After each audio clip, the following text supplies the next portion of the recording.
اس گھر میں محمد علی جناح رہتے تھے.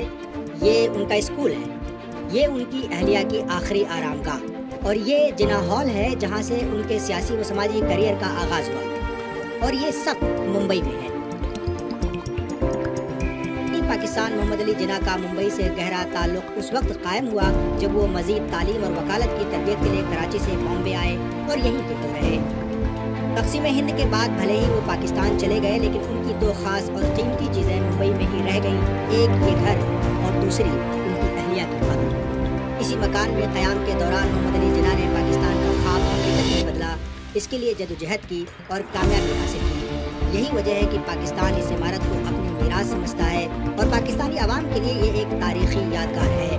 دوسری طرف بھارت سے تقسیم کی سازش کا مرکز قرار دے کر ناپسند کرتا ہے اور اسے بٹوارے کی سازش کا اڈا کہا جاتا ہے. ممبئی کے مالابار ہل پر واقع یہ جناح ہاؤس ایک عمارت نہیں بلکہ ایک عہد ساز ہے.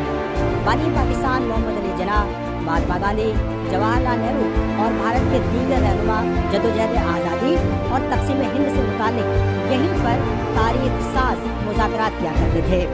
ماہرین کے مطابق سندھ میں ابتدائی تعلیم کے بعد جناح اپنے قریبی رشتہ دار کے ساتھ ممبئی کے ڈونگری علاقے میں رہے اور شہر کے معروف اسکول انجمن اسلام میں بھی 1 برس تک تعلیم حاصل کی.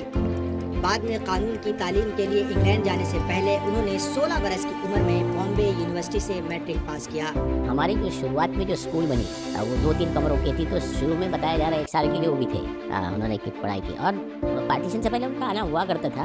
بلکہ میرے خیال سے 1942 میں پارٹیشن سے پہلے ایک اسکول کا کچھ تو فنکشن تھا، اس میں بھی آئے تھے. اور واڈیا ٹرسٹ اور دوراب جی ٹاٹا ٹرسٹ سے بھی کچھ انہوں نے امداد لائی تھی اس زمانے میں، ایسا لکھا گیا ہے. لندن میں قانون کی اعلیٰ تعلیم کے بعد انہوں نے ممبئی میں وکالت کا پیشہ اختیار کیا. اس وقت ان کی عمر صرف 20 برس کی تھی اور بامبے میں وہ واحد مسلمان بیرسٹر تھے. بامبے ہائی کورٹ میں پریکٹس کے دوران انہوں نے قانونی منطق کے ایسے جوہر دکھائے کہ بہت کم وقت میں ہی ان کی فصاحت اور چست دلائل کی شہرت ہو گئی. سن 1918 میں جناح نے اس وقت کے گورنر لارڈ ولنگٹن کے خلاف ایک مظاہرے کی شاندار قیادت کی. اس کامیابی پر مقامی عوام نے انہیں خراج تحسین پیش کرنے کے لیے چندہ جمع کیا اور پیپلز جناح کے نام سے یہ ہال تعمیر کروایا گیا. اس طرح اسی شہر میں ان کے سیاسی کیریئر کی بنیاد پڑی. After independence, many people said change the name. It was People's Jinnah Hall.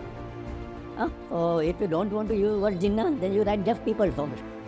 So whenever there is a function of Shiv Sena or some parties, they opposite Jinnah, they write People's Hall Congress Hall. They don't mention Jinnah Hall. Actually name is People's Jinnah Hall. یہ وہ مقام ہے جہاں لوگوں نے محمد علی جناح کی آنکھوں میں پہلی بار آنسو دیکھے تھے. ان کی محبوب ترین ہستی رتن بائی جناح کی یہ آخری آرام گاہ ہے.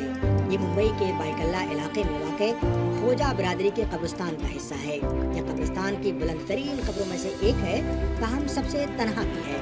کچھ برس قبل تک یہاں عقیدت مند گلپوشی کے لیے آتے تھے، لیکن اب یہ سلسلہ بھی منقطع ہو چکا ہے. پاکستان سے بھی لوگ آتے تھے، یہاں گلپوشی کرتے تھے، پھول چڑھاتے تھے. پورا 50 عورت مرد سب آتے، وہ لوگ بھی آتے تھے، فوٹو کھینچتے. پترکار لوگ بھی آتے تھے. پاکستان سے اب لوگ نہیں آ رہے ہیں، کسی تعلقات کے بنا پر نہیں آ رہے ہیں. مسلمانوں کے لیے ایک علیحدہ ملک پاکستان کے قیام کی جدوجہد میں کامیابی کے بعد محمد علی جناح اپنے نئے وطن پاکستان چلے گئے. جناح کا ماننا تھا کہ تقسیم کے بعد دونوں ملکوں کے تعلقات کم سے کم اتنے اچھے ہوں گے کہ جب دل چاہے وہ ممبئی آ کر کچھ دن اپنے گھر میں گزار سکیں. لیکن سرحد کی لکیریں کھینچتے ہی دلوں کی خلیج اتنی گہری ہوئی کہ ان کا ممبئی واپس آنے کا خواب شرمندہ تعبیر نہ ہو سکا. تاہم کہتے ہیں کہ جن گلیوں میں آپ نے عشق و محبت کے نقوش چھوڑے ہوں وہ آپ کو کبھی فراموش نہیں کرتی.